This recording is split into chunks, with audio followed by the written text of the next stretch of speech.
Más que vencedores. Ahí cuando escuchamos este versículo normalmente, y cuando se cita este versículo normalmente, se le relaciona en la vida cotidiana con victoria, con triunfo en diferentes áreas de la vida. Pero veamos qué dice el versículo en realidad. Dice, antes, en todas estas cosas somos más que vencedores por medio de aquel que nos amó. Y es común que cuando tú veas una actividad deportiva, alguien diga, vamos a ganar porque somos más que vencedores, y utilizan la frase para eso. Otros de repente en el ámbito laboral y dice, bueno, somos un tremendo equipo y somos más que vencedores, y lo utilizan como una frase motivacional, ¿no? Y eso es común.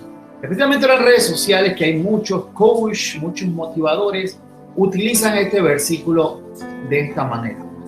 Ahora, siendo fiel al texto bíblico, tengo que decir que este es un mal uso del versículo, porque saca el texto bíblico de su espíritu original, del sentido que realmente el apóstol Pablo le da a este texto cuando lo escribe.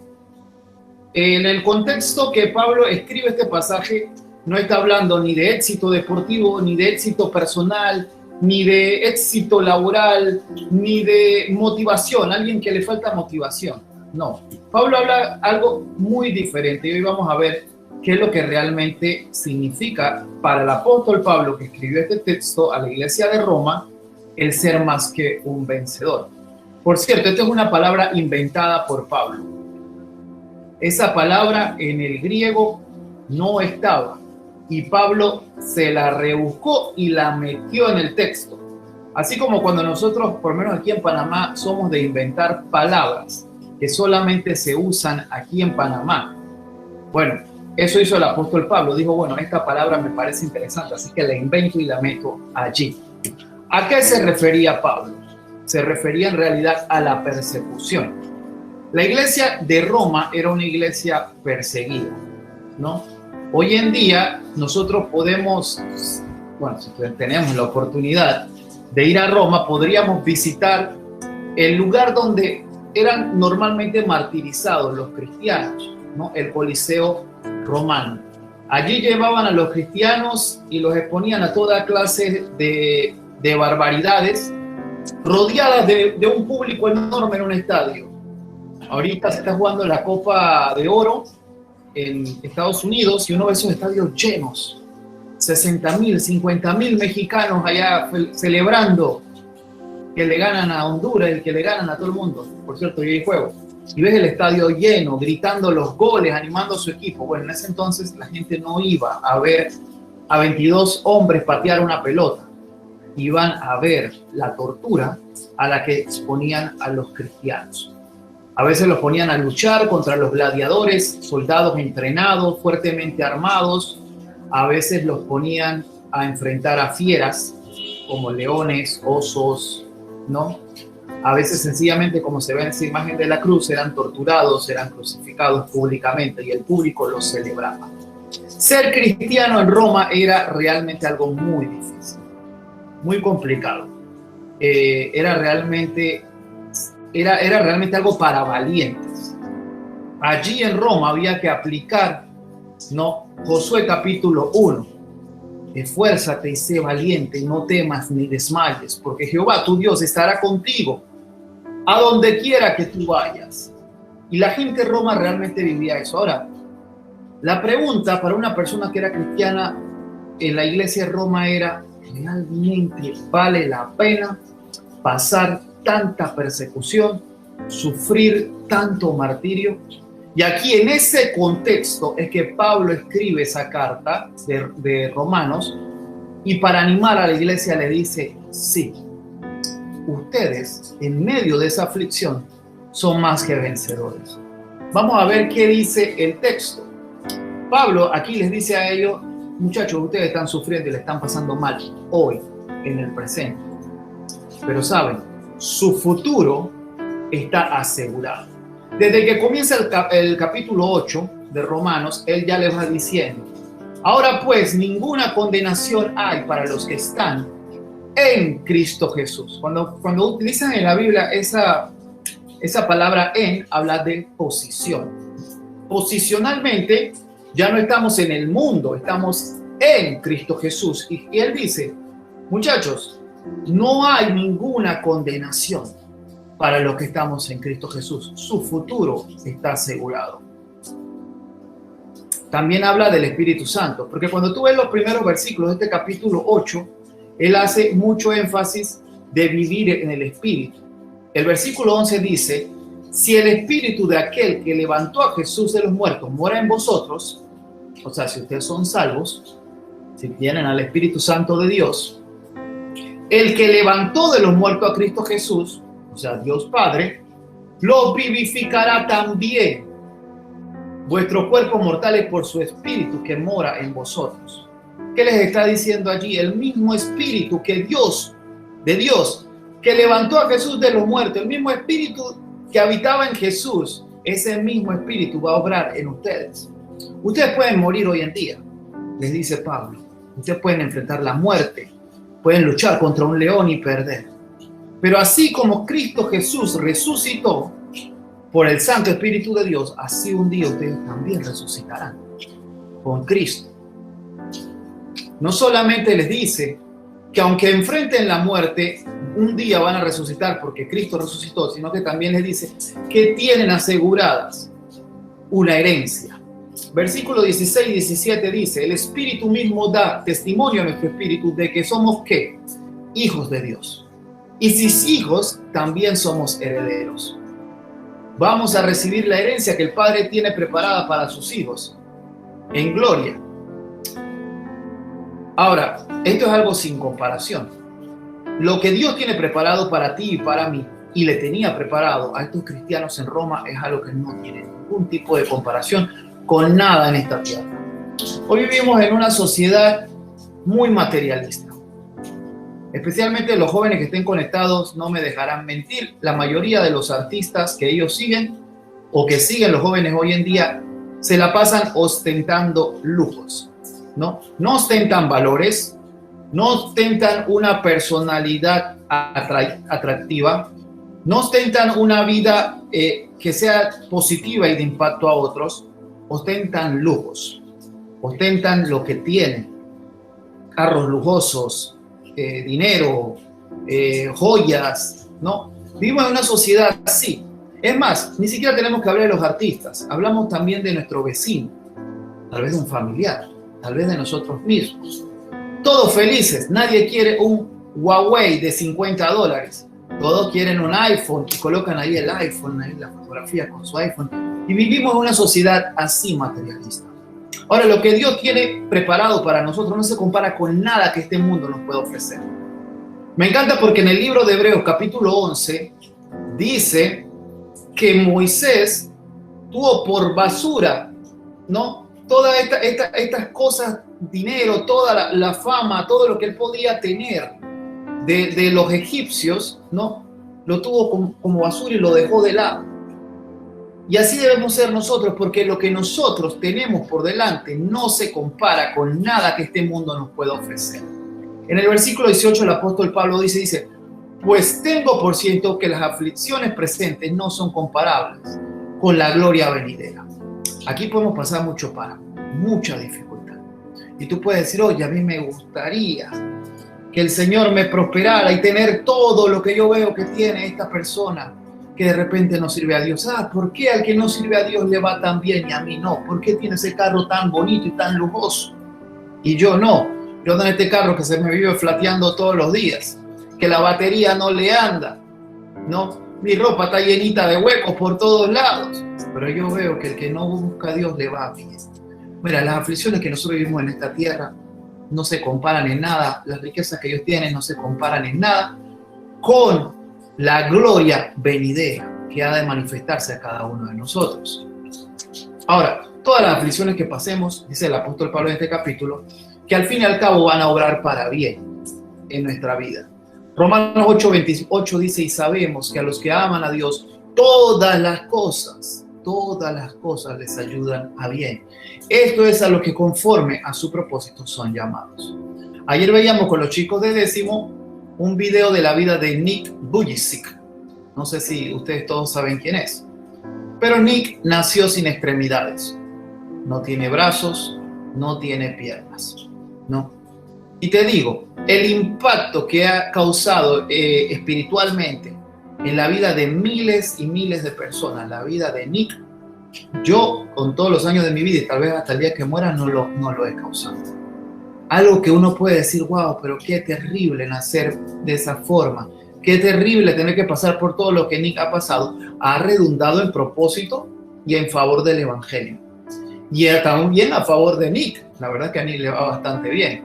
Entonces, todas las cosas que nosotros sufrimos en esta tierra, todo lo que sufrió la iglesia de Roma, dice el apóstol Pablo, a la postre, a la larga, después, veremos que todas esas cosas nos ayudan para bien. Lastimosamente, nosotros no venimos con el guión completo, ¿no? Nosotros no venimos con el libro de la historia completito para saber qué va a pasar después. Si fuera así, de repente nosotros diríamos, chévere, no pasa nada, yo tranquilo, voy a sufrir ahorita porque después esto y esto y esto y esto es lo que va a pasar. Realmente no sabemos, pero Dios sí lo sabe. Nosotros solo conocemos lo que ya ha pasado hasta el punto en el que estamos. No sabemos lo que viene en el futuro, pero Dios sí sabe que va a venir a futuro y todo lo que estamos pasando simplemente es para construir, ¿no?, el propósito que Dios tiene para nuestra vida, que a la postre va a ser para bien. Ahora, los romanos tal vez decían, pero ¿cómo que va a ser para bien si al fin y al cabo voy a ir a pelear contra un oso y voy a morir? Bueno, ahorita vamos a ver a qué se refería Pablo con respecto a ellos cuando decía que a la postre sería para bien. Versículo 30, a los que predestinó, a estos también llamó, y a los que llamó, a estos también justificó, y a los que justificó, a estos también glorificó. Y ahí está la respuesta del apóstol Pablo. ¿Cómo que todas las cosas ayudan para bien? Bueno, todo ayuda para bien, porque Dios tiene un propósito con tu vida. Y ese propósito es que tú llegues a ser conforme a la imagen de su Hijo y que un día, como Él fue glorificado, tu cuerpo también sea glorificado, tú también seas glorificado. Dice que Dios nos predestina, ¿no? Dios nos predestina. Él dice, bueno, Viedma va a ser hecha conforme a la imagen de mi Hijo. Entonces, Él llama a la profesora Viedma. Y si la llama, la justifica. Y si la justifica, un día también la va a glorificar. Nosotros podemos morir en Cristo, pero un día nuestra esperanza es que como Cristo resucitó de los muertos, así también nosotros seremos glorificados. Así como Cristo resucitó, nosotros también seremos resucitados. Y esa es la esperanza gloriosa que tenemos los hijos de Dios. Y es el mensaje de Pablo con esta carta y con este capítulo 8. Podemos tener esperanza en medio de las aflicciones. Yo no sé si tú estás pasando una situación difícil. Yo no sé si tú has vivido en algún momento alguna situación difícil, si la estás viviendo en este momento. Pero, ¿sabes? Podemos tener esperanza en medio de estas situaciones difíciles, en medio de estas adversidades. En el capítulo 36 y 37 dice algo interesante, porque cita el Salmo 44. Y en este Salmo 44, el pueblo de Israel estaba pasándola muy mal. Muy, pero muy mal. Y como le estaban pasando mal, entonces ellos le estaban pidiendo a Dios, ¿no?, que los ayude a salir de la dificultad. Versículos 36 y 37 dice, por causa de ti somos muertos todo el tiempo, somos contados como ovejas de matadero. Pero luego dice el versículo 37, que es el versículo del estudio de hoy, punto central, dice, antes en todas estas cosas somos más que vencedores por medio de aquel que nos ama. Él cita este Salmo 44 para mostrar la condición en la que estaban. Están pasando una situación difícil y en el versículo 37 le da respuesta a eso. La palabra antes es una, creo que se dice conjunción comparativa, si no me equivoco, ¿no?, en el que tú introduces lo que viene después ligándolo con lo que estaba antes, ¿no? Entonces, esa conjunción nos dice a nosotros que si somos muertos todo el tiempo, si estamos sufriendo todo el tiempo, si somos contados como ovejas para un matadero, ¿no? Ahora, ¿no? En contraposición, antes, o podríamos cambiar ese antes y poner la palabra pero, o podríamos reemplazarla por un más, ¿no? En todas estas cosas somos más que vencedores, en medio de la dificultad, en medio de la prueba, en medio de aún del martirio, en medio de todo lo que nosotros podemos estar viviendo, somos más que vencedores. Y te había dicho antes que la palabra en la Biblia nos habla de posición. Y aquí dice, en todas estas cosas, en todas estas pruebas, somos más que vencedores por medio de aquel que nos ama. Todos los creyentes también somos más que vencedores. Esto no solamente era para la iglesia de Roma. Tal vez tú y yo hoy en día no estamos siendo martirizados. Qué bueno. Qué bueno que vivimos en un país como Panamá, donde ser cristiano no es perseguido. Todavía, ¿no? Todavía por ser cristiano nadie te mete preso. Todavía, ¿no?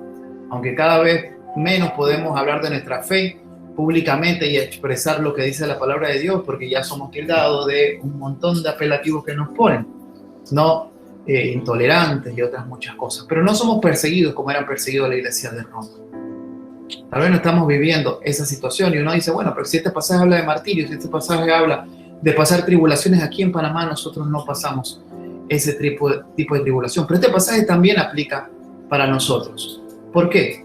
Porque nosotros vivimos una vida en la que tal vez no estamos pasándola con todos los lujos, con todo lo espectacular que otras personas pueden estar pasando. Tal vez estamos pasando situaciones difíciles en la casa, con la familia. Tal vez estamos pasando un tiempo de enfermedad. Y Dios nos dice que tú también un día, así como Cristo murió, tú tal vez mueras, pero así como Cristo resucitó, tú también serás resucitado. Y así como Cristo fue glorificado, tú también serás glorificado. Y el resucitar como Cristo resucitó y el ser glorificado como Cristo fue glorificado nos hace a ti y a mí más que vencedores por medio de aquel que nos amó. Para cerrar, quiero compartirte un motivo de oración, ¿ok? Para que tú estés pensando en eso y oremos por estas personas. En este video que te voy a mostrar, ¿ok? Aparecen los países donde las personas están siendo más perseguidas por causa del evangelio. Y quiero que lo veas, porque tal vez tú y yo no estamos siendo perseguidos de esta manera, pero esto que vivieron las personas en Roma, todavía las están viviendo personas hoy en día. Y te lo dejo allí como un motivo de oración, para que podamos pensar en ellos y podamos tenerlos presentes y apoyarlos en oración. Una nación obligada a adorar a su líder, una tierra dividida en Asia, un estado fallido de África, un país en guerra consigo mismo en el norte de África, una nación dividida entre la democracia y el radicalismo islámico. Cada año Puertas Abiertas lanza la lista mundial de la persecución, los 50 países donde los cristianos se enfrentan a la persecución más severa. Estos son los 5 primeros países de esta lista, los países donde los cristianos sufren la mayor persecución. Número 5, Pakistán. Ataques a los cristianos y a sus iglesias, infames leyes antiblasfemia y un gran apoyo popular al radicalismo islámico. Vivir en Pakistán es simplemente muy peligroso. Durante años, la puntuación de este país en cuanto a violencia se ha situado en su punto máximo. Los cristianos sufren ataques de forma regular y muchos son asesinados. Además, las leyes antiblasfemia del país siguen causando víctimas. Cualquier acusado de insultar al Islam o a Mahoma puede ser sentenciado a muerte, y cualquiera que se cuestione estas leyes en voz alta pone su vida en riesgo. Número 4, Libia. La violencia contra los cristianos se ha incrementado una vez más en este país regido por la anarquía. El colapso de la ley y el orden ha hecho que los cristianos sean vulnerables a la hostilidad y los ataques por parte de los islamistas radicales, en muchas ocasiones incluso por parte de sus propias familias. Número 3, Somalia. Todo aquel identificado como cristiano en Somalia vive en peligro y con riesgo de ser cazado por los militantes de Al-Shabaab. Este grupo islámico radical se ha propuesto eliminar toda la presencia cristiana del país. Incluso la más mínima sospecha de ser cristiano puede condenarte a la ejecución. La conversión al cristianismo está considerada como traición a la familia y a la tribu. Si se sospecha que un somalí se ha convertido al cristianismo, este será acosado, amenazado o incluso asesinado por sus propios familiares o los miembros tribales. La vida eclesial es imposible y el Estado no tiene poder en algunas partes del país. Número 2. Afganistán. Los talibanes están expandiendo su influencia en Afganistán y el Estado Islámico. A pesar de estar en declive, siguen persiguiendo a los cristianos. Declararte cristiano ante tu familia musulmana es ponerte en riesgo de ser asesinado. No hay ninguna iglesia de forma oficial.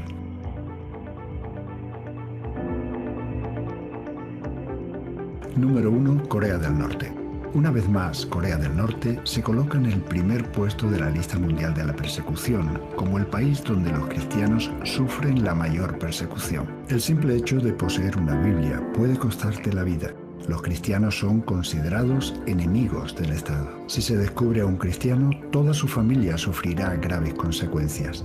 Los cristianos son ejecutados inmediatamente o enviados a campos de trabajo forzoso, donde son obligados a trabajar bajo condiciones extremas, en muchos casos hasta el punto de perder la vida. Para más información sobre la situación a la que se enfrentan los cristianos en estos países, para ver peticiones de oración específicas, historias y el contexto detrás de cada uno de los países de la lista mundial de la persecución, visita nuestra web.